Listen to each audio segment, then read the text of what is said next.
Judge fines Trump $10,000 for violating gag order a second time after ordering him to take the stand. The judge in the Manhattan civil fraud trial fined former President Donald Trump $10,000 for violating his gag order a second time, New York State.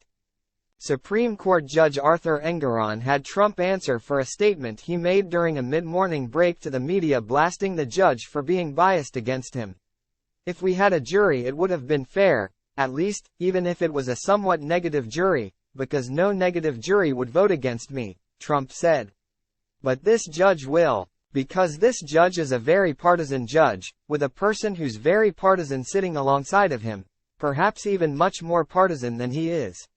The judge had Trump explain who he was talking about, and the former president said he was referring to Michael Cohen, his former personal lawyer who was testifying against him.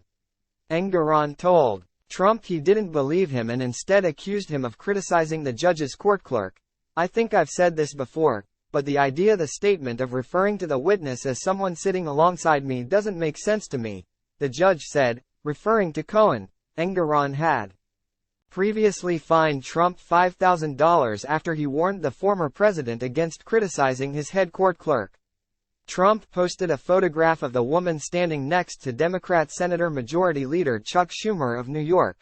Trump referred to the clerk as Schumer's girlfriend, and implied that the court was biased against him. Time equals 400 Ms. greater than Engoron warned Trump that he would face more dire consequences for further violations of the gag rule and said that imprisonment was on the table.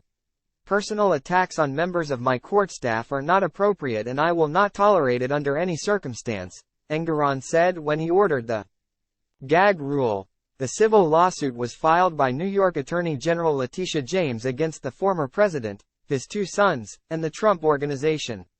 She has called for Trump to be fined $250 million and to have his business licenses revoked in New York.